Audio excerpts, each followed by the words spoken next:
2 నెలల్లో జరగనున్న parliament assembly ఎన్నికలకు అధికార వైసీపీ సన్నద్ధమవుతోంది.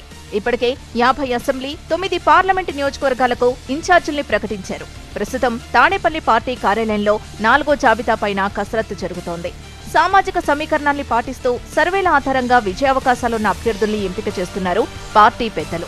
మార్పులు చేర్పుల్లో స్వల్ప అసంతృప్తులున్నా వారికి నచ్చచెప్పే బాధ్యతల్ని కూడా కోఆర్డినేటర్లకు అప్పగించారు సీఎం. మెజారిటీ నేతలు అధిష్టానం సూచనలకు అనుగుణంగా పోటీ చేస్తామంటున్నారు. అసలు నా విషయంలో ఎంత కూడా ఎవరు ఆలోచించాల్సిన జగన్మోహన్ రెడ్డి గారు యుద్ధంలో దిగి యుద్ధం చేసిరామంటే ఆ యుద్ధం చేసి రావడమే. ఎక్కడ ఎవరిని పెట్టినా గెలిపించవలసిన నా బాధ్యత నాది. ఎక్కడే ఎవరన్నా సహకరించవలసిన బాధ్యత మనసు నాది. అభ్యర్థుల ఎంపికలో కుల, స్థానిక సమీకరణాలపై దృష్టి పెట్టారు సీఎం జగన్.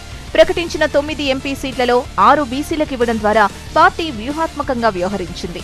రాయలసీమలో ప్రకటించిన కర్నూలు, అనంతపురం, హిందూపురంలో బీసీలకు చోటిచ్చారు.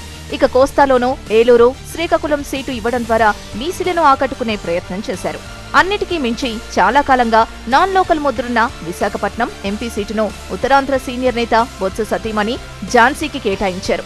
లోకల్తో పాటు బీసీ కోణంలో ఆమెకు అవకాశం ఇచ్చారు. కుటుంబం కాకుండా మెరిట్ ప్రకారమే సీటు కేటాయించామంటోంది వైసీపీ. కుటుంబంలో అర్హులైన వాళ్ళు ఉంటే ఆ సామాజిక వర్గంలో బలమైన అభ్యర్థి అయితే ఆ విధంగా అభ్యర్థి గెలిపే లక్ష్యంగా మేము మార్పులు చేస్తున్నాం. కానీ కుటుంబంలో 2 ఉన్నారో 3 ఉన్నారో అనే దానిపై దృష్టి పెట్టట్లేదు. జనబల, ప్రజాభిప్రాయం, సామాజిక న్యాయం అంశాలను పరిగణలోకి తీసుకుని పార్టీ అభ్యర్థుల్ని ప్రకటిస్తోంది.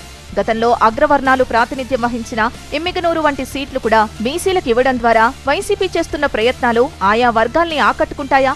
కాస్ట్ ఈక్వేషన్ విజయ తీరాలకు చేరుస్తుందా?